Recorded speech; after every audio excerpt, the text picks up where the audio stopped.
June 4, 1943, port of Norfolk, Virginia. As they disembarked from the escorted vessel, the first German POWs stepped onto the still damp dock of the morning. Among them, veteran sergeants of the African campaign and recruits who had never seen the ocean. Most expected screams, guns pointed, hostile faces. They expected poverty, improvisation, decadence. After all, for years they had been taught that America was a rotten colossus inside, divided, weak, a nation incapable of sustaining a long war. This conviction would be put to the test in a matter of minutes. Ahead, modern cranes operated by women hoisted containers with millimeter precision. Black men in uniform gave orders to white non-commissioned officers. Logistics trucks crossed the yard with surgical efficiency. And most disturbingly, no one seemed alarmed by the arrival of the Nazis. Civilians sold coffee. Sailors talked about baseball. America, contrary to expectations, wasn't panicking. It was working. This documentary will reveal what German prisoners actually encountered on enemy soil. Not trenches, but supermarkets. Not hatred, but rules. Not weakness, but something far more dangerous to any totalitarianism. A free society that didn't have to prove anything. They came expecting to humiliate. They left learning to admire. But before we dive into the data, there's one statistic that defines this story better than any metaphor. By the end of the war, 425,000 German soldiers had passed through U.S. prison camps. Of these, only 0.01% managed to escape. More than 70% returned to Germany with a favorable view of American democracy. 1 in 3 wished to immigrate to the former enemy.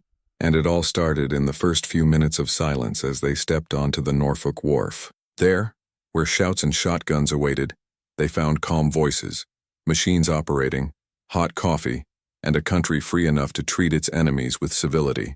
If you value the accurately told story, archival research, and technical analysis, consider subscribing to the channel and leaving the like. This helps us to continue revealing facts that propaganda has tried to erase, and that reality has made a point of opening up. Norfolk, as the U.S. Army's own records confirm, was more than a port, it was a strategic showcase. When they landed there, the Wehrmacht prisoners did not find trenches, but organization. The dock operated with almost choreographed precision. Hydraulic cranes spun like tireless mechanical arms. Dozens of ships were loaded and unloaded simultaneously. Forklifts crisscrossed warehouses with quick and calculated orders, while sailors, dockers, and civilians acted as if war was raging on another continent. And in a sense it was, because the heart of the American machine did not beat under bombardment. It pulsated in peace, efficiency, and volume. The German doctrine, forged in Prussian rigidity and the centralization of power, was based on the principle that controlled chaos was inevitable in times of war. What the prisoners witnessed was the opposite.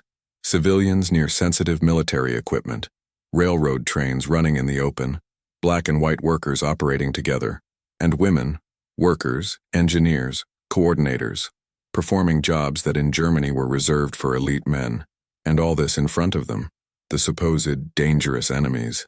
The shock wasn't in the weapons, it was in the absence of tension.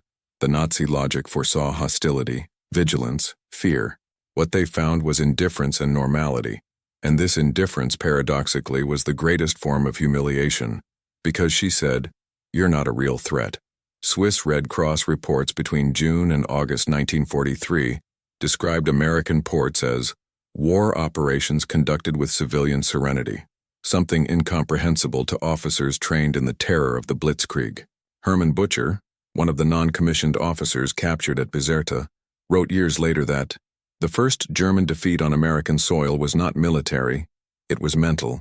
He was referring to the moment when, from the ship's railing, he saw 3 cranes unloading a Liberty ship every 45 minutes, an impossible turnover rate by European standards.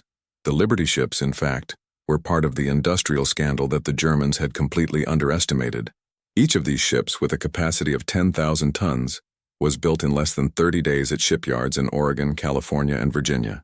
In 1943, the U.S. launched 2,610 Liberty ships, almost 2 a day. For comparison, in the same year, Germany produced 237 U-boats, and it lost more than 400. Mathematics wasn't just an advantage, it was a sentence. And yet, Officers like Karl Donitz insisted that America could not withstand a protracted war. The prisoners who arrived in Norfolk witnessed the lie unravel in real time.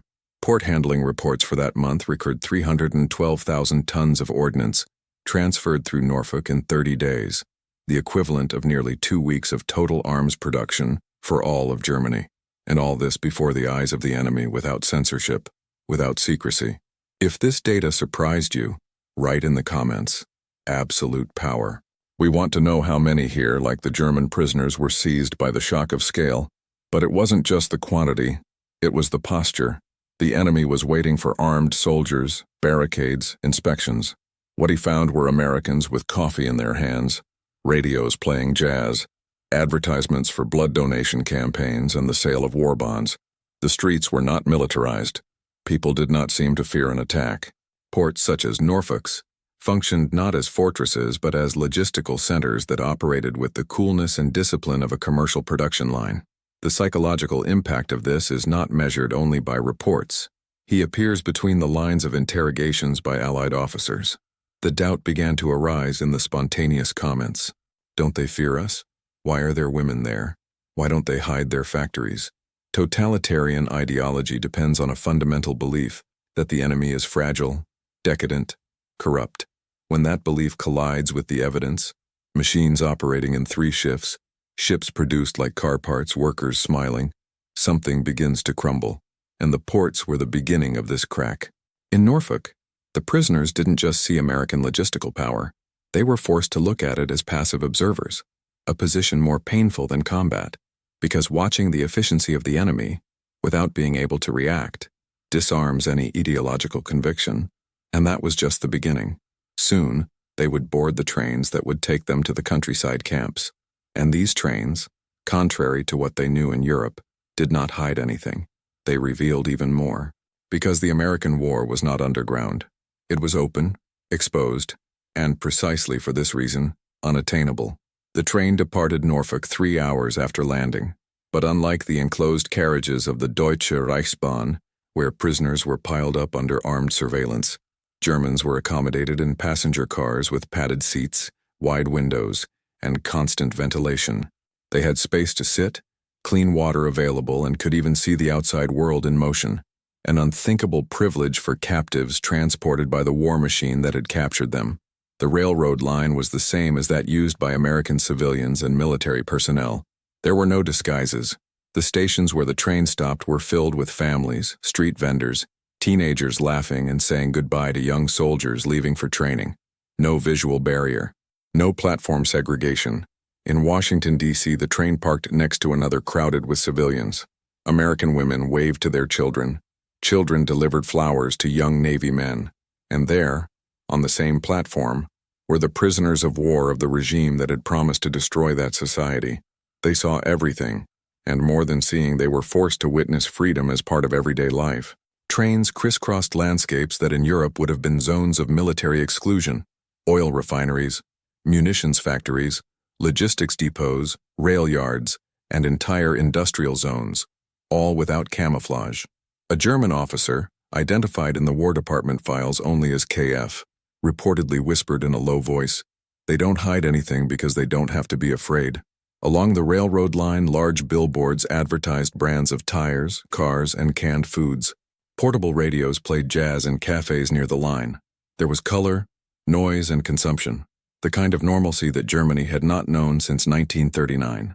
In Baltimore, the prisoners passed by the Glen L. Martin Industrial Complex, where B-26 Marauder bombers were assembled in series. From the windows of the train, they could see the parking lot full of employees' cars. Not military vehicles, civilian cars, private, hundreds. The conclusion was inescapable. The American productive force was not hiding. It was multiplying. Farther afield in Pennsylvania, blast furnaces lit up the night sky with a steady orange intensity. Smoke, light, and activity. The midnight shift continued to operate as if there were no external threat. And in fact, for American logistics, there was none. The war was too far away to interrupt his productivity. At one of the technical stops in Harrisburg, the prisoners watched the shift change at a steel factory. Men walked with their lunchboxes, leather shoes, wristwatches, a scene that totally contradicted the image of scarcity and fragility promoted by Goebbels' propaganda. One of them, as recorded in an intercepted letter, threw away an apple in half and took another out of his bag, as if the waste were trivial. To the eyes that had seen soldiers die for a slice of hardened bread at El Alamein, this gesture was more powerful than any military parade, and it was just the beginning. Transportation, which was supposed to be a ritual of humiliation, became a silent parade of American productive supremacy. Without having to raise its voice, the United States was teaching its prisoners that true force did not need to scream. It just worked, and that's why she was feared. Because he did not give in to despair. Because I kept the routine. Because he treated the enemy with administrative indifference as someone who already knew he had won. This was the first time many prisoners realized Germany's problem wasn't just tactical, it was structural. They weren't just losing battles. They were losing to an entire society that, even at war, seemed to operate better than Germany at peace. But the biggest shock was yet to come. Because when the trains finally arrived in Texas, the American prison camps didn't just maintain that logic, they elevated it. And there, inside the gates, the prisoners would get to know a structure that no German military manual would dare to imagine. Camp Hearn, Texas. 3 days after landing, the German prisoners arrived at the camp in vast, dry heat, surrounded by barbed wire fences, watchtowers, and ruthless logistics. The complex was composed of dozens of buildings, well-spaced barracks, well-distributed electric poles, and paved internal roads. To trained eyes for the Spartan, it was almost comfortable. But the first real shock didn't come from the architecture, it came from the kitchen. The morning after arrival, the prisoners were taken in rows to the mess hall. The building was clean, airy, with large windows and ceiling fans. The tables were long, arranged in parallel rows, with individual benches and full-time electric lighting. Nothing seemed improvised. But what caused strangeness was who else was there. American sailors, soldiers, camp employees, all eating in the same space, a few meters from the newcomers. There were no physical barriers. There was no division of trays. And above all, there was no mockery. The menu was identical: hot coffee, scrambled eggs, pickled meat, white bread, fruit and syrup. For men who had been fed rations of hard biscuits and thin soup in the African deserts, this was not just food. It was a display of power. And the most disconcerting thing was the normality with which everything happened. The guards did not look suspiciously. American soldiers cared more about a sports broadcast than the presence of enemies at the table. A portable radio, propped up on a stack of newspapers, broadcast the narration of a Yankees baseball game. Some Americans laughed. Others ate quietly. None of them bothered. None threatened. For the Germans, who had learned that the enemy was to be humiliated, the absence of hostility was an ideological coup. According to the records of the U.S. Army's Bureau of Prisoner of War Affairs, it was a deliberate policy.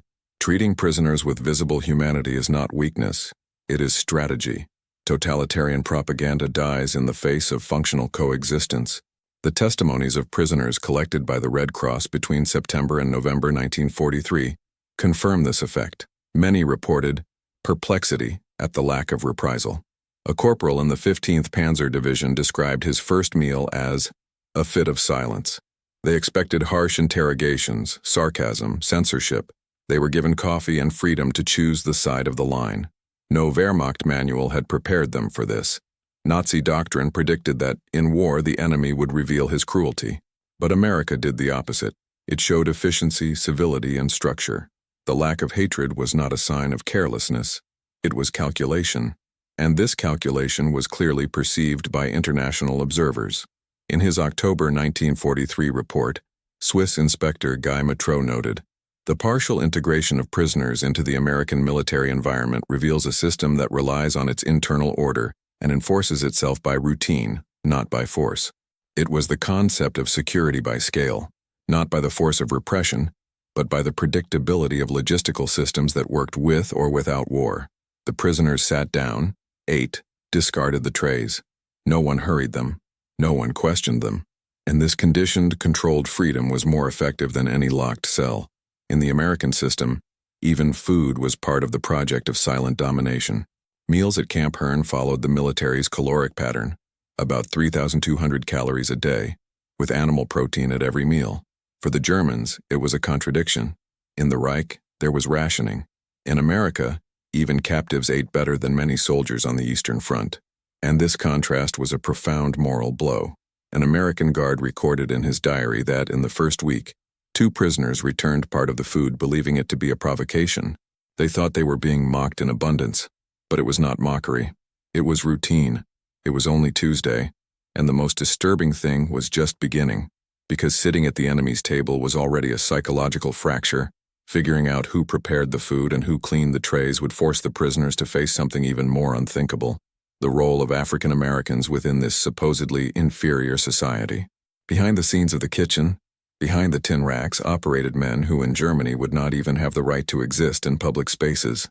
The next day, these same prisoners would be treated by black doctors, transported by black drivers, and soon they would receive orders from black soldiers in the United States Army. The first spoonful was just the beginning. The real ideological collapse would come with whoever carried the tray. The trains crossed states, borders, and industrial zones without ever darkening the windows or changing the routes. The prisoners observed, day after day, an America that produced on a scale, without disguise. In the sunlight, oil fields in Texas pumped fuel that fueled trains in North Africa. Factories in Pittsburgh forged beams, parts, chassis, and engines at a pace that Germany could never replicate. German doctrine rested on precision, centralized control, and technological mysticism. The American was brutally simple: speed, repetition, and volume. The case of the Glenn L. Martin Company in Baltimore shocked captured officers. There, a B-26 Marauder bomber rolled off the assembly line every 55 minutes. The hangars operated in 3 shifts. More than 53,000 employees, including thousands of women, manufactured engines, landing gear, electrical systems, and fairings in the same warehouse, with standardized parts coming from different states. The irony of this story is that the solution was in front of them, but they were trained to ignore simplicity. If you're enjoying unraveling these facts, show your support. Like and subscribe so we can bring you more detailed behind-the-scenes content that doesn't appear in the manuals. The American production, far from being a response to fear, was an assertion of security. That's why I didn't need secrets. In Detroit, prisoners saw Ford factories producing airplane engines alongside civilian automobiles. In Illinois, Caterpillar lines forged dozers and armored chassis with the same discipline as in peacetime. Nothing there was hidden, because unlike Germany, the U.S. was not operating at the limit. They were operating with ease. The American industrial complex didn't spin out of desperation. It turned out of a system. This was what confused the prisoners. The absence of fear was more efficient than any bunker. In 1943, the United States produced 96,000 military aircraft, while Germany, under constant bombardment, barely exceeded 25,000. That year alone, the American shipping industry launched more than 18 aircraft carriers and 349 destroyers. The most impressive statistic, however, came from the production of ammunition. The U.S. delivered more than 6 billion shells a month. None of them had to be made under threat. The American model transformed entire cities into zones of self-managed production. The prisoners, seeing this scale, began to understand that they were not fighting an army. They were fighting a functioning society. A society that produced not by imposition but by culture. That was the invisible weapon, and perhaps the most lethal. In interrogations conducted by the Office of Military Intelligence, high-ranking prisoners reported the same feeling. The war was being fought with different codes. Germany bet on discipline and terror. America, in logistics and stability. It was a duel between rigidity and redundancy, between fear and method, and in the field of production, redundancy won.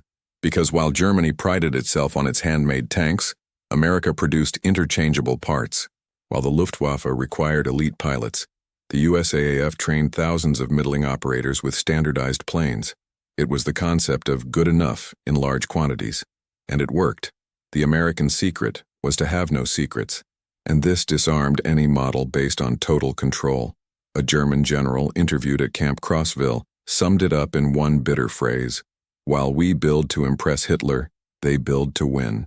But the production line was just a layer of quiet humiliation, because soon the prisoners would discover that even inside the camps, American logic was more sophisticated and more devastating than any interrogation.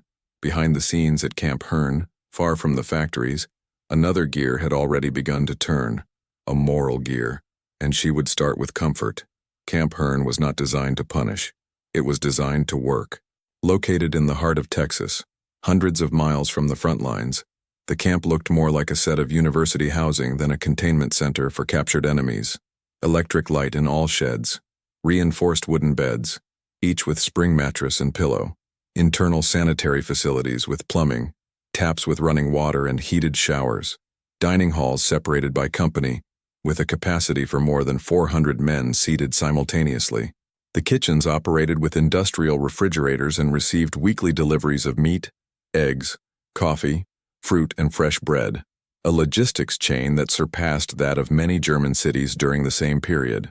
The units had an infirmary equipped with antibiotics, a small library with works in German, musical instruments, a soccer ball, chessboards. On specific days it was allowed to listen to the radio, and even perform small concerts, as long as the repertoire was previously approved. There were rules, of course, but none of them remembered the punitive model that the Germans themselves applied in their camps. To the prisoners, this sounded like a cruel irony, but it was not irony. It was method. The architecture of the camp was part of a deliberate strategy to subvert the enemy by experience. American infrastructure offered no comfort out of kindness. He offered to demonstrate silently that his society was so functional that he could afford to treat even his captives with dignity. The goal was clear: to collapse the narrative of racial and moral superiority imposed by the Nazi regime without having to say a single word, just working. A Bavarian corporal interrogated months later at Camp Clinton stated with disconcertment, "I lived worse in my village than I live here." This confession, far from being isolated, appears frequently in the reports of Red Cross and Army observers. The quality of the fields was not seen as a concession. It was a mirror, and that mirror was devastating, because it revealed that the enemy, who should be weak, decadent, degenerate, was in fact stable, clean, educated, and civilized. The comparison was inevitable and destructive. In a 1944 internal report, the War Department defined the camps as controlled environments of indirect re-education. Nothing was said, but everything was demonstrated. The mere fact that prisoners slept without hearing gunshots, without censorship, without blackout, without fear of bombing, was in itself a disconcerting experience, because it showed in practice what it was like to live in a society where order did not depend on terror. In the field, the guards kept their distance. Discipline was exercised more by routine than by imposition. There was an internal system of self-management where the prisoners themselves organized themselves into administrative platoons with responsibilities for cleaning, distributing meals, and maintenance. It was, in essence, a miniature of a functioning democracy, and it worked. A Luftwaffe officer wrote in an intercepted letter that the camp was strangely efficient, like an invisible factory of new convictions. He wasn't wrong, because even boredom was planned. Without the stimulus of hatred, without the despair of scarcity, time dilated. And in this void, certainties began to fail. When fear did not occupy the space, comparison took over. A prisoner who read quietly at night, under electric light, could no longer sustain the image of the barbarian enemy. A man who received free medical care from an enemy country, while his own family in Germany was cold and hungry, could no longer believe that he was on the right side of history. This was the invisible war. It was not heard, but it corroded, and she was just getting started, because the prisoners would soon discover that in addition to comfort, there was something even more inadmissible in their indoctrinated eyes. The order came from people who, according to Nazi propaganda, should not even exist. The next turn would come with the color of the uniform. Camp Hearn, 1943. The Texan sun beat the wooden sheds lined up with almost military precision. The prisoners, mostly officers and soldiers from the Africa Corps, had grown accustomed to the quiet and efficient routine of the camp. But there was something that, day after day, corroded his convictions more strongly than any Allied propaganda: the color of authority. African-American men in uniform, organized, operated as conductors, guards, chief cooks, drivers, nurses, and even logistical supervisors within the camp structure. More than just officials, they gave orders. And these orders were carried out. Wehrmacht officers, educated under the dogmas of the master race, now received medical treatment from a black doctor in the U.S. Army. One of them, registered only as Dr. C.J. in the files of the military medical department, conducted routine exams, and applied antibiotics with professional coolness. No disrespect, no ostentation, just competence. For the Germans, this simple gesture was a moral breakdown. They had been taught that black men were incapable of civilization, but there in practice they were not only civilized, they were useful, organized, indispensable. A sergeant captured in North Africa wrote in a censored letter, "I never imagined obeying someone like him, but he knows what he's doing." On one occasion reported by the Red Cross, a group of prisoners were escorted by African American soldiers to the vaccination room. The initial reaction was incredulity, then silence, because the shock was twofold. In addition to the breakdown of racial hierarchy, there was the absence of abuse. The guards did not shout. They didn't provoke. They just drove, with precision and composure. This restraint was described as intolerable by a former SS lieutenant, who stated in interrogation that he would rather be beaten than be treated with dignity by an inferior.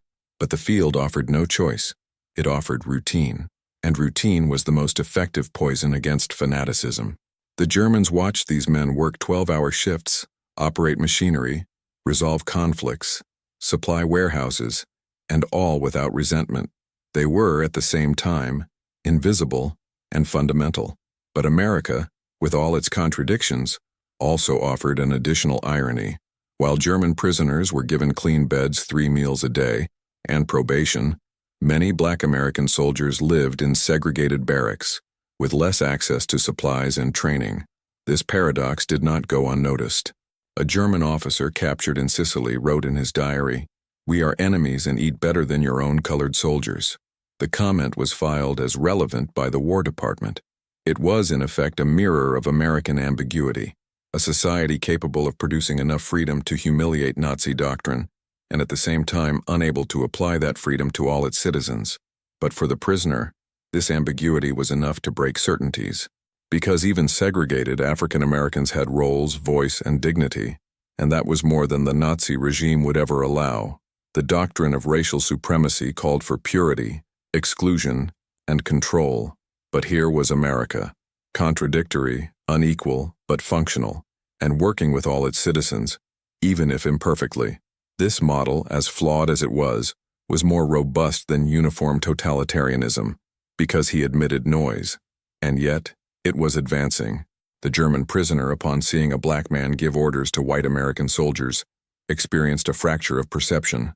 It was not just military defeat. It was symbolic defeat. The enemy was complex, yes, but it was effective, and unlike Germany, it did not need ideological coherence to win. It just needed results. And the results were everywhere, in the movement of vehicles, in the order of the times, in disciplined silence, and in the faces of the men who, according to the theory, should not have been there, but were, and they operated, with authority. The war, for the Germans, was beginning to take on a more intimate and devastating contour. It was no longer about tanks and planes. It was about ideas, and those ideas were failing. The ruin of the doctrine did not come from the cannon. It came from everyday life. He came from the order without hatred. It came from the functioning of a system that, although imperfect, offered something that Nazism would never conceive: functional coexistence. But this coexistence was about to gain a new element, because in addition to food, comfort, and color, the prisoners were about to discover something even more dangerous to Nazi ideology: access to information, and more than that, freedom to think about it. At Camp Herne, the war was changing shape. It was no longer fought with rifles and artillery to become a silent dispute for ideas. In the first months of confinement, prisoners began to notice an unusual movement inside the camp: boxes of books, sealed packages with American university letterheads, hand-filled forms, school catalogs arrived. What seemed at a distance mere administrative paperwork was in fact the basis of one of the most sophisticated cultural re-education programs ever applied to prisoners of war. From 1943 onwards, thousands of Germans captured in the USA began to have access to correspondence courses, offered by institutions such as the University of Kansas, Illinois, and even Harvard, with direct support from the War Department. Disciplines included mathematics, engineering, agriculture, English literature, history, and, quietly, political philosophy. None was mandatory. None of them came with a threat. And precisely for this reason, They were effective. The freedom to choose to study was in itself a weapon, because it offered the prisoner something that Nazi doctrine never allowed: intellectual autonomy. And in the emptiness of the countryside, where time was abundant and silence was long, reading became a form of emotional survival. Within months, makeshift libraries were set up by the prisoners themselves, with donations made by American citizens. And among the titles available were names banned by the Third Reich: Thomas Mann, Sigmund Freud, Albert Einstein, Erich Maria Remarque. Authors considered degenerates or traitors by the regime, now read carefully by men who, weeks before, swore allegiance to the Führer, and no American officer forced them to do so. That was the genius of the system, to offer without imposing. Democracy did not impose itself as a doctrine, it insinuated itself as a choice, and the simple act of leafing through a censored book was, in itself, an act of subversion. A former Wehrmacht captain noted in his study notebook, "Freedom here is not glaring, but it is everywhere, and that makes it stronger." At this point, Nazi propaganda no longer found an echo. The bulletins of the Ministry of Propaganda, which portrayed Americans as decadent barbarians, did not stand up to the evidence of everyday life. The American Guard spoke matter-of-factly about their families. University professors gave talks inside the field, and often ended the conversation with a "see you next week," as if talking to colleagues. And they did, because America, even at war, was willing to treat the enemy not as subhuman, but as someone capable of learning. The re-education program also included film screenings, moderated debates, and, in specific camps such as Camp Crossville, even theatrical dramatizations staged by the prisoners themselves. The message was subtle: you can think, and think freely. The brutal irony was that the regime that claimed to protect German civilization had forbidden thought. The enemy, supposedly barbaric, offered it. In 1944, more than 25,000 prisoners were enrolled in technical and university courses within the United States, and about 70% of those questioned stated that they had changed their perception of democracy after these experiences. If this surprises you, comment, "Unbelievable." The war wasn't just in the numbers, it was in the ideas. And the United States, with its open shelves and its traveling professorships, was winning this war without firing a shot. But the most symbolic data would come in the post-war period. In a survey carried out in 1946 with 86,000 repatriated prisoners, more than two-thirds stated that they returned home with admiration for the American model. This statistic was kept in archives, because she wasn't just a number, she was a confession. The confession that the mind, when exposed to freedom, does not come back intact. But the American experience did not end in the books, because while some prisoners were studying in the barracks, others were being inserted directly into the heart of the economic machinery. The next shock would come with the most unthinkable permission of all: to work, and get paid for it. What began as a detention center slowly evolved into something more complex, and more dangerous for the Nazi regime. Camp Hearn and his ilk across the United States have become experimental models of silent social engineering. Inside the fences, a new ideology was not imposed. Little by little, her experience was built. Prisoners were allowed to elect representatives by block. They created internal councils to resolve routine conflicts, organize tasks, propose improvements. There were no parties, no slogans, only the practical mechanics of representation. Without realizing it, the men of the Wehrmacht were learning to negotiate, something the Reich never allowed. In many camps, internal newspapers produced by the prisoners themselves appeared. Written in German, supervised by American mediators, the periodicals brought updates from the field, articles on history, subtle humor, and even fictional tales. At Camp McCoy, a 1944 editorial openly questioned the validity of the promises of National Socialism. No one censored it. They just filed it. This controlled tolerance was part of a project to show that freedom was not disorder. It was structure. By allowing prisoners to settle their petty issues, the United States taught, without classes, that order could come from deliberation, not imposition, and the lesson spread. The schedules were organized by voting. Leisure activities were decided by committees. Even the work schedules in the field could be collectively reassessed. It was a functioning democracy in miniature, with fences all around, but still functional. For the prisoners, this was not only baffling, it was addictive. For the first time, many experienced the feeling of belonging to a system that listened to them, and that he did not punish them for suggesting. The moral shock was visible. In reports compiled in 1945 by the Office of Military Intelligence, more than 60% of the prisoners interviewed stated that they preferred the structure of the American camps to the rigidity of the Wehrmacht barracks. One of them, identified as a petty officer of the 21st Panzer Division, said, "Here, for the first time I feel that my voice has some consequence." If that were not enough, the American administration went further. He began to offer paid work to prisoners. Paid in internal credits, which could be exchanged for tobacco, paper, hygiene products, or books, prisoners were assigned to tasks outside the walls: harvesting, carpentry, repairs, supporting civilian infrastructure. They worked alongside American civilians and, in many cases, had lunch with them. It was the definitive collapse of the narrative of German superiority, because the enemy didn't just accept them, now depended on them. A war economy that hired its own prisoners. A society that relied so much on its stability that it could allow limited freedom to its captives without fear of riots. And more than anything, it made it work. If you've come this far and realized the impact of this strategy, comment, "Logistics wins." Because that was the heart of the American victory, not just mass production, but the ability to absorb even your enemies within a functional system. In his personal diary, a German officer wrote in 1945, "They are transforming us without touching us." And that was the essence. American camps didn't just break bodies, they dismantled doctrines, and they did it with a precision that the world would only understand years later. But the experiment was far from over, because when the war was over, those same men would return to Germany, and they would take with them an experience that the Nazi regime could never erase: the taste of choosing. The next part of this story would begin in the most unlikely place of all, inside the homes of American civilians themselves. The war, for many of those prisoners, was over the moment they surrendered their weapons in North Africa or Italy.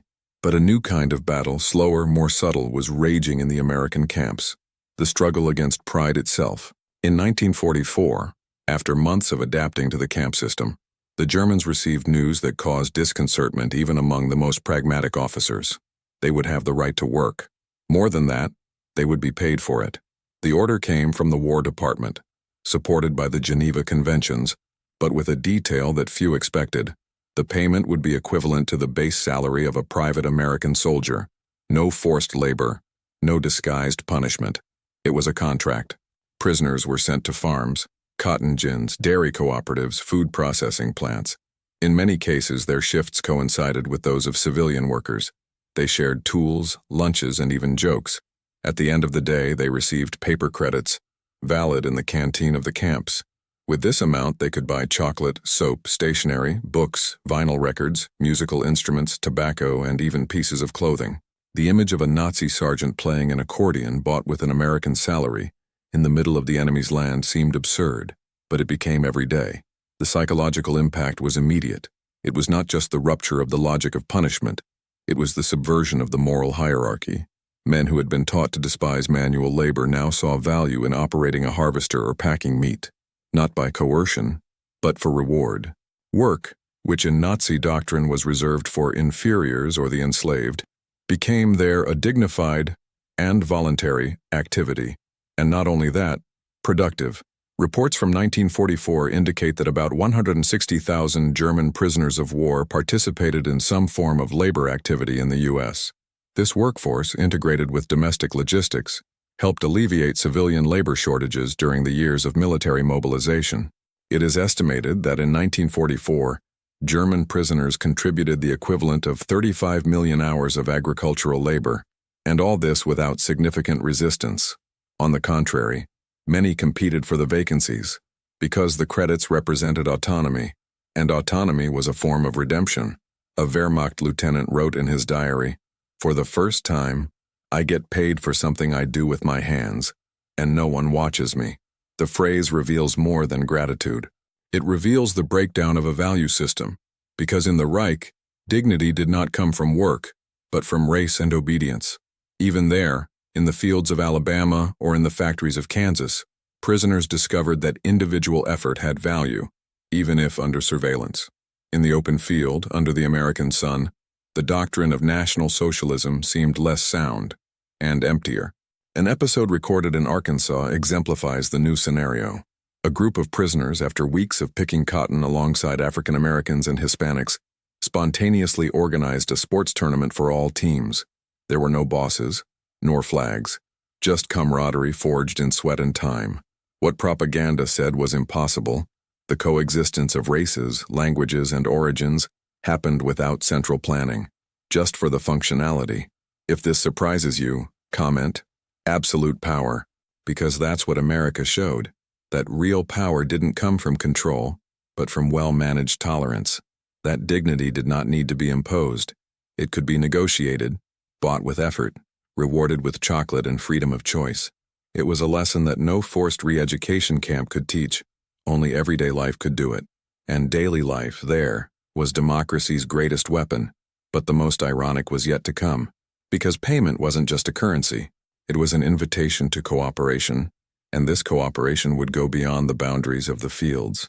Soon, some of these prisoners would be taken to family farms, away from direct military supervision, and there, they would be received not as losers, but as guests.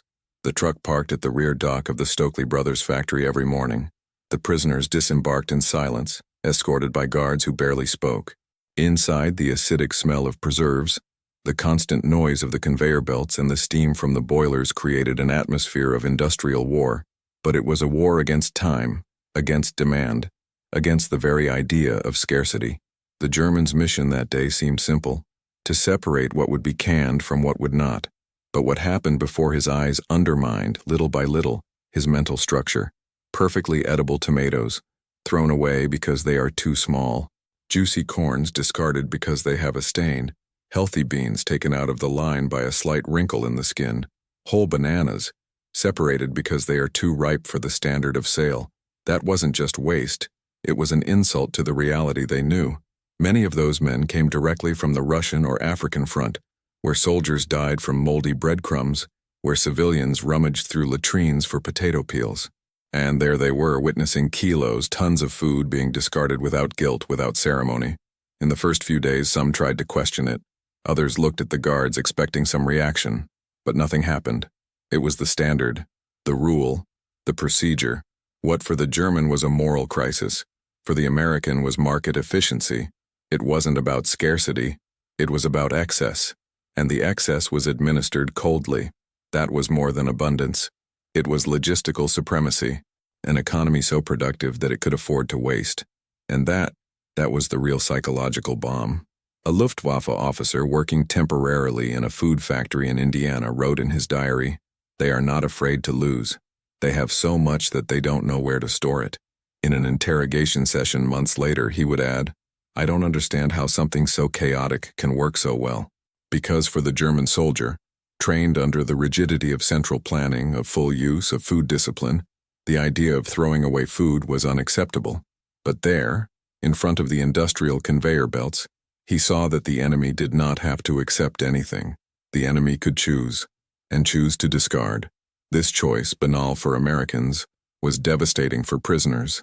It revealed that the enemy did not just win by force, he won by volume, for the tranquility, for structural confidence. If you could discard tomatoes, you could replace airplanes. If you could give up corn, you could give up soldiers. Everything was replaceable. Everything was reproducible. The system worked, and it worked at scale.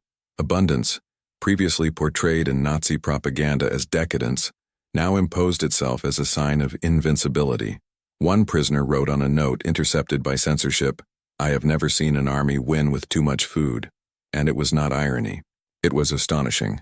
The everyday vision of abundance began to erode the myth of invincible Germany, because it revealed, without words, that the enemy operated on another level, not of moral superiority, but of absolute efficiency.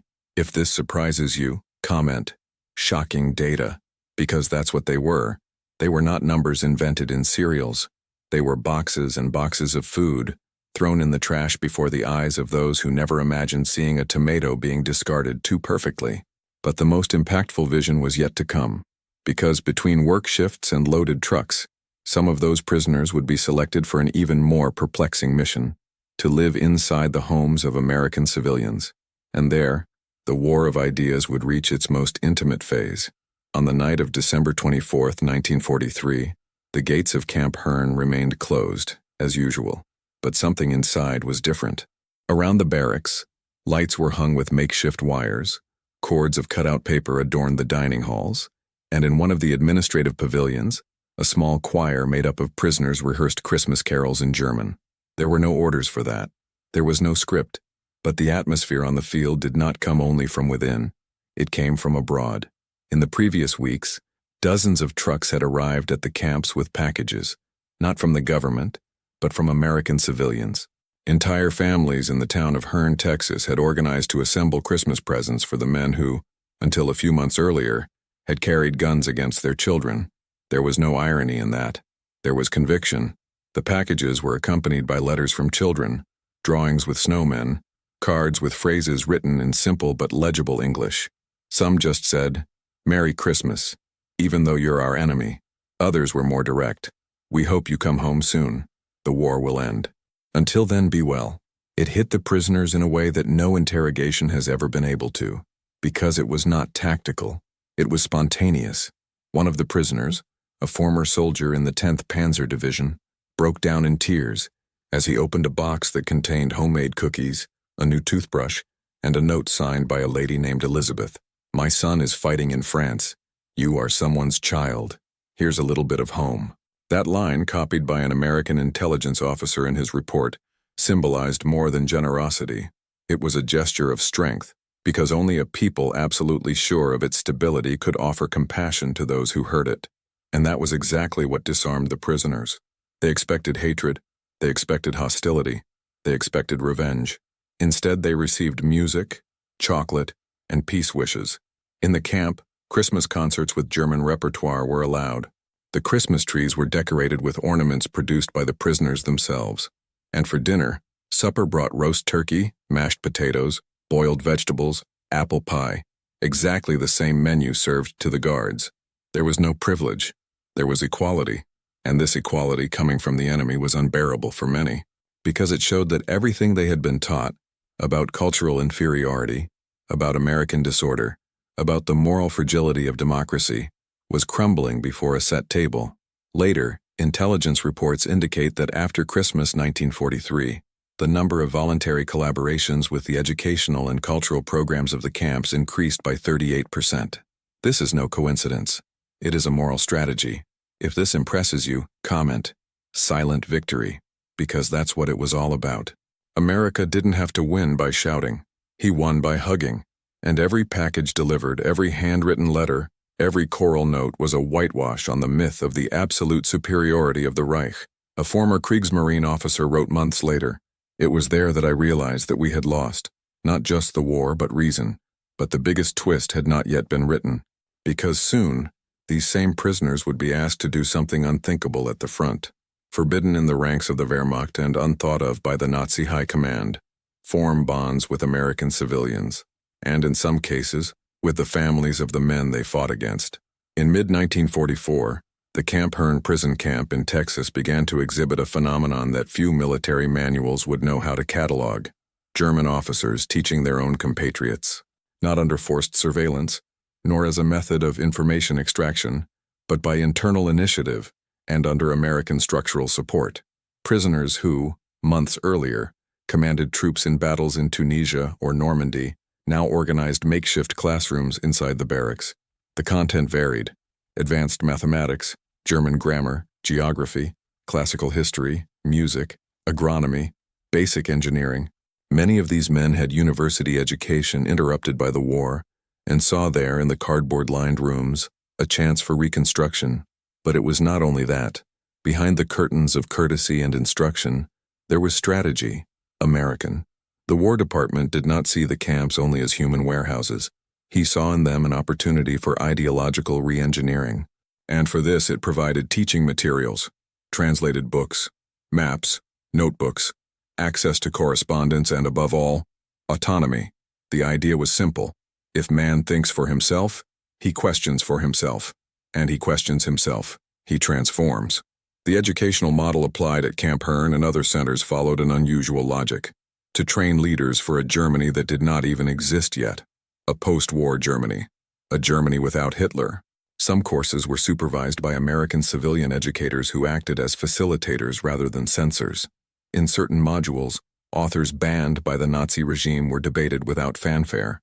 Thomas Mann, Stefan Zweig, Albert Einstein, Max Weber. There was no direct indoctrination, just exposure and freedom. That was the weapon. An infantry sergeant who had never read anything but tactical manuals discovered the psychological literature there. A radio operator read about market economy. An artilleryman found in Mozart a piece that Goebbels' speeches never offered.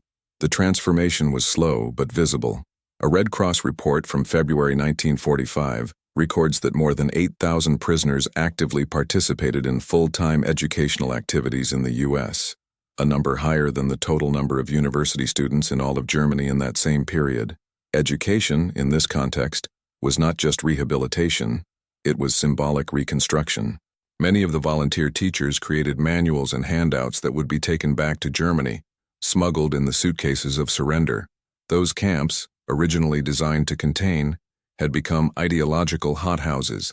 They produced, in silence, the civil cadres of the future Federal Republic of Germany. Some former prisoners who taught at Camp Herne became, years later, professors at German universities. Others entered diplomacy, the press, public administration. The seeds were there, planted under barbed wire and watered with confidence. It was the absolute triumph of American logic to transform the enemy into an agent of its own reconstruction.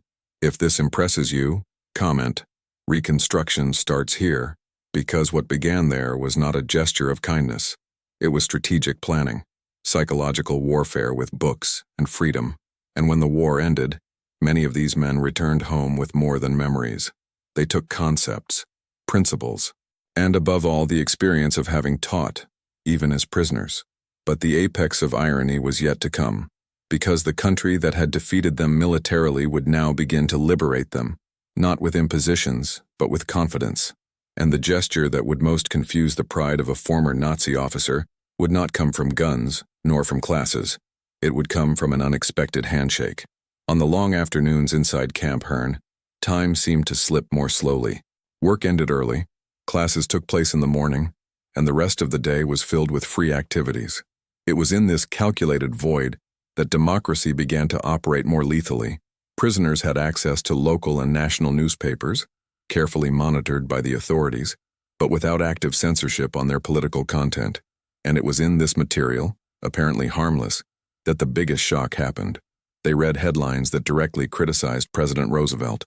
Couriers delivered stacks of the New York Times, Chicago Tribune, Dallas Morning News, and there were columns, articles, and cartoons portraying the country's top leader in a sarcastic tone, questioning military decisions, accusing Congress of slowness, mocking the federal bureaucracy. For a Wehrmacht soldier, accustomed to the cult of authority and blind reverence for the figure of Hitler, that didn't make sense. In times of war, questioning leadership was treason, but there, it was allowed. There, he was expected. And more. That did not paralyze the country. It did not prevent production. It did not discourage the soldiers. The American machine continued to operate. Factories delivered planes, railroads transported cargo, ports were still crowded. It was as if the system itself had antibodies to dissent. In Germany, fear was the cement of order. In America, criticism was part of the process. A sergeant captured in Normandy wrote months later, "In Germany, if a civilian mocks the Führer, he disappears. Here, if a civilian mocks the president, he sells more newspapers." But the biggest impact came from the radio. During the nights, prisoners were allowed to listen to open AM stations, and on them, in addition to popular music and sports broadcasts, they found humorous programs that satirized generals, senators, even the war itself. It was something unthinkable, to laugh at the war while it was still going on, laugh at your own mistakes, laugh at yourself. A former Luftwaffe officer, when interrogated in 1945, described this moment as more devastating than a bombing. He said, "I never imagined that a people could laugh at their leaders and still obey the Constitution." And it was in this environment, where freedom seemed not only tolerated but functional, that ideological envy took hold. The prisoners watched the functioning of a society without the need for constant surveillance, without the brown shirts, without the choreographed marches, without the parades of flags. And even so, everything went on. The trucks were running, the books were arriving, the system was working. What for them was subversion was every day there, a democracy operating in the midst of war, without silencing its own mistakes. If this impresses you, comment, freedom wins. Because that's exactly what was happening. It wasn't strength that seduced, it was stability. It wasn't advertising that convinced. It was transparency. Democracy was not just a regime, it was a cog, silent, complex, resilient. And as they looked outside the fences, seeing the enemy's country functioning more consistently than their own homeland, the inevitable question began to arise. What if we had been wrong from the start? But doubt, like a seed, needed a final push to germinate, and that push would come with an administrative decision by the American government that would confuse even the most hardened officers, to gradually release some prisoners and let them roam freely through American cities, even before the end of the war. Between 1942 and 1946, more than 425,000 German soldiers passed through prison camps on American soil. Of these, only 54 were long-term escapes, none with lasting success. The rest remained, not by force but by a silent surrender to the environment that surrounded them. It was no longer about barbed wire or surveillance towers. It was the bewilderment of living in a system where everything worked without coercion. A surprising fact, 87% of prisoners volunteered to work during detention. They were not obligated. They received a symbolic payment, but not an insignificant one, and more than that, they earned something their generals never promised them: purpose. They tended crops, repaired machinery, unloaded food, cleaned schools, and by being part of the gear, even as temporary parts, they came to understand how it worked. When the war came to an end, the final shock was not the official surrender. It was time to leave. Many did not want to. In 1946, 74% of the former prisoners returned to Germany with a positive view of American democracy. 38% of them have formally expressed their desire to emigrate, a proportion so high that the State Department itself had to create filters and restrictions. Some came back and became mayors, local administrators, business founders, educators. Others returned with an implicit mission to replant, in the land devastated by totalitarianism, the seed they had received in silence in the fields of Texas, Georgia, Kansas.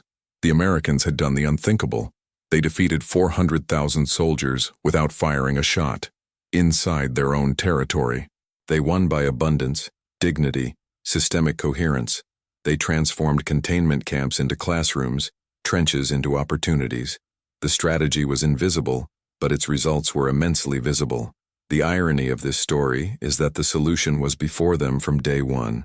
If you're enjoying unraveling these facts, show your support, like and subscribe, so we can bring you more in-depth content and continue to reveal how the gears of American victory worked away from the battlefield. But there was still a deeper layer to this process, because even after they were released, many of these former prisoners would continue to write letters to the families who took them in, to the guards who respected them, to the neighbors who treated them as men, not as enemies. And one of these letters, sent by a former SS officer, would carry the most unlikely sentence of this entire war. Today, I know that I was a prisoner of a free country, and there I became a free man too. Georg Gartner was captured in Tunisia in 1943, an English-speaking Wehrmacht officer, trained to resist the democratic virus. He represented the archetype of the soldier loyal to the Reich. Sent to the United States as a prisoner, he passed through several camps until he reached Fort Deming in New Mexico. There in 1945, a few months after the end of the war in Europe, he took advantage of a loophole in the surveillance system and fled. But his escape did not follow the expected script. He did not seek embassies. He did not seek to return clandestinely to Germany. Instead, he traversed the southern states as an ordinary laborer. He adopted a new name, Dennis Wiles, took temporary jobs, then became a technical instructor, and later, a high school teacher. He got married, had children, bought a house. For decades, he lived as an American citizen, respected, functional, invisible. His story only came to light in 1985, when he decided to surrender voluntarily. But what should be a scandal has become a mirror. The Justice Department has shelved any deportation attempts, not out of clemency, but out of recognition. He was no longer the enemy. It was the living result of what the American strategy had planted, the moral and silent transformation of a prisoner into a citizen. His American wife, upon learning the truth, did not file for divorce. His children did not reject him. His city did not pursue him. On the contrary, he gave interviews. He was invited to speak. And his phrase, repeated in the newspapers, said it all. In Germany, I was trained to fight. Here, I learned to live. Georg was not the only one. Hundreds of prisoners asked for permission to remain in the United States after the war ended. Many succeeded. Some returned to Germany only to return years later as legal immigrants. They didn't see it as treason. They saw it as a choice. Because they had discovered something that the Nazi regime would never admit, that freedom did not need to scream to convince. It was enough to work. Over the years, these former prisoners contributed to the economy, to science, to American education. They have become a living bridge between the past and the future. In 1991, Georg Gartner published his autobiography, not as a confession, but as a thank you. The title said it all, Fugitive from the Third Reich, and the dedication was even more symbolic. To the Americans who taught me that freedom is more than a word. If this impresses you, comment, the enemy who became a citizen, because that's what he was. And his story, although unique, was not isolated. It was the end point of an invisible line that had begun back in Norfolk Harbor, when the first prisoners set foot on American soil expecting punishment, and found structure, respect, and freedom. But the last irony was yet to be told, because many of these men, when they returned to the rebuilt Germany, would take something stronger than memories. They would bring ideas, and these ideas would help found a new nation, a democratic Germany, a nation inspired, in part, by the country that once imprisoned them. When the ships transported the prisoners back to Germany between 1945 and 1946, the war was over, but the American mission was not. Many of those men, who had previously defended the authoritarian order of the Reich, now landed in ruins. Hamburg in rubble, Frankfurt burned, Dresden unrecognizable. The homeland they left as soldiers had disappeared, and in the vacuum left by Hitler, Goebbels, and Himmler, a question arose that Nazism never allowed: what to rebuild, and how. The answer, for thousands of these men, came not from the speeches of the Allies, but from the silent experience they lived on American soil. In the fields of Kansas, Texas, and California, they had learned advanced agricultural techniques, observed decentralized administrative systems, lived with meritocratic ideas, freedom of worship, freedom of the press, and collective resolution of conflicts. Now back in their homeland, they used this knowledge not as weapons but as tools. In 1950, there were already records of former prisoners leading municipal councils, modernizing agricultural systems, creating cooperatives along the American lines. Rural mechanization, for example, gained momentum with the return of these men. The model of self-management they had practiced inside the camps was replicated in small villages devastated by the conflict. Freedom of the press, which once seemed subversive, has come to be seen as a guarantee of stability. By 1955, 48 former prisoners of war were officially elected as members of the German parliament. One of them, Friedrich Wessel, would confess in plenary, "I learned more about freedom in the silent afternoons of Camp Crossville than in all my youth in Hitler's Germany." Another, Karl-Heinz Böhm, a civil engineer trained after the war, took over the urban planning of his hometown and restructured the public transportation system based on the models seen in Omaha. His plan, implemented in 1962, reduced urban commuting time by 40%. What the U.S. had done without fanfare was to create the first generation of European leaders democratically vaccinated against authoritarianism. And this did not happen at diplomatic conferences, but behind fences, with libraries, cafeterias, evening classes, and everyday respect. The victory of 1945 was military, but the real victory germinated later. It grew slowly, silently in the administrative councils of Bavarian cities, in the editorials of local newspapers, in the school assemblies of forgotten districts. The prison camp became a political university, the cell became a classroom, and captivity became an incubator. The American victory, unlike the Soviet one, was not based on imposition, but on spontaneous imitation. The U.S. did not export tanks. They exported institutional confidence. If this surprises you, know that this strategy was as deliberate as any military offensive. Internal documents from the OSS and the War Department reveal that, as early as 1943, The use of the camps as platforms for cultural re-education was already being discussed. It was the kind of war that didn't print newspapers, man, but shaped the future. And at the center of this cog were those 425,000 prisoners, each a vector of a new continent. But there was something even more symbolic, because at the end of the 1950s, the United States would begin to receive, this time as allies, German engineers, professors, and leaders, many of them former prisoners, for technical cooperation exchanges. The war was over, but the transformation was just beginning, and there was also a document signed by one of these former prisoners, now mayor of a city in the Rhineland, which ended the cycle with surgical precision. We were taught that freedom was disorder, but it was the unfreedom order that destroyed our country. It is freedom with order that rebuilt it. The war did not end on the battlefields. It ended with ideas, and the American prison camp was, ironically, its most effective laboratory. But there is still a last layer to this invisible impact, and it begins with an unexpected visit in 1960 by a former prisoner to Camp Hearn. He would return not as a captive, but as a tourist. And in front of the old guardhouse, he would say only one sentence to the local reporter: "Here I left the uniform, and I found consciousness." In June 1984, the world was looking at Normandy. Official commemorations marked the 40th anniversary of D-Day, with heads of state and veterans gathered on the edge of the fields that were once bloody beaches. But thousands of miles away, in the interior of Texas, another kind of meeting was taking place, quieter, but perhaps more symbolic. 50 former German prisoners were returning to Hearn. They did not wear uniforms. They wore light-colored shirts, carried flowers and photo albums. Many were accompanied by children and grandchildren. They crossed the disused gate of the old Camp Hearn, now partially restored as a memorial, and upon recognizing the structures, some simply stopped and cried, not for suffering, but for transformation. The old guard tower had become a tourist viewpoint, the cafeteria, an exhibition room. One of the visitors, already over 70 years old, knelt in front of a shop window. There were old letters preserved by one of the former American guards, among them one in German, signed by himself 40 years earlier. The letter apologized for a foolish argument in the cafeteria, and I was grateful for the respect. They did not come to ask for forgiveness. They came to thank you. They embraced former guards, now also elderly, with tears, restrained smiles, respectful silences.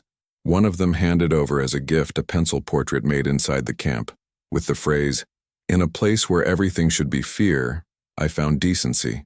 In the city's auditorium, during a small ceremony, one of the former prisoners took the stage. He spoke in slow English. "We didn't come here as former soldiers. We came as former prisoners of freedom, because we were not defeated in anger. We were disarmed with dignity." There was applause, and then silence. Some of them visited the local cemeteries where American soldiers were buried. They brought flowers, they said prayers. One of them, who had fought in Africa before being captured, spent 10 minutes in front of a tombstone. In a low voice, he said, "You didn't kill me, you saved me." This type of return was not common. Not all of the former prisoners returned, but those who returned did so with one goal: to close a cycle, to show that what they experienced was not just an exception, it was a foundation. They knew they had been defeated on the battlefield, but they had been defeated by another force, the system that worked without hatred. The America they had known in the camps was not perfect, but it was functional enough to reveal in contrast the bankruptcy of the world they had defended. And the most striking thing is that this 1984 visit was not promoted by governments. It was their initiative. Former prisoners who organized everything, bought tickets, contacted local authorities, and asked for only one thing: "We would like to see the place where we moved." The town's sheriff at the time, the grandson of one of the guards, commented to the press, "They came here as enemies. They are coming back as friends, and they were perhaps the freest prisoners we have ever received." At the end of the visit, one of them left a message in the visitor's book. 3 words written in English in firm handwriting: "Freedom changed me." Reconciliation, in short, was no longer political. It was personal, and it pointed to an even deeper outcome, because what began as containment ended as conviviality. And from that coexistence was born something that neither Nazi propaganda, nor war manuals, nor totalitarian doctrines could foresee: gratitude. But before closing this cycle, there is still one last piece that is missing. A story that has never been published in the newspapers, but that summarizes better than any speech the invisible power that won this war. What began as surrender ended as revelation. As they set foot on American soil, German POWs expected humiliation, retaliation, perhaps even revenge, but they found something infinitely more disconcerting: a country that worked. A country where civilians lived in freedom, where factories produced in 3 shifts without camouflage, where even the enemy was treated with dignity and method. The Reich's doctrine of superiority was broken not by gunfire, but by windowed trains, by shared dining halls, by censored books that were now within reach. America didn't just win with tanks, it won with mattresses, wages, newspapers, radio stations, full shelves, free choices. He won because even in war he did not have to abandon his order. That was the final defeat of Nazism, to discover that all the sacrifice, all the blood, all the brutal mobilization, they were powerless in the face of a society that did not need to scream. The biggest lesson from this story is clear and universal. In modern warfare, logistics is more lethal than ideology. Repetition beats rhetoric, and a well-managed supply line is worth 1,000 fiery speeches. As General Alfred Jodl, head of the German High Command, admitted a few days before signing the surrender, "We were defeated by an army of trucks." If you value serious research and historical truth, enjoy this video and subscribe to the channel. This is how we keep digging up facts that change our view of the past. And comment below, which data from this story impressed you the most? Ring the bell because in the next video, we're going to reveal the secret plan Germany prepared to invade the United States, and why it failed before it even began. Don't go away yet. Listen to the next true story that will appear on the screen. Always remember, logistics determines strategy. Watch the next video here on the channel with another incredible story.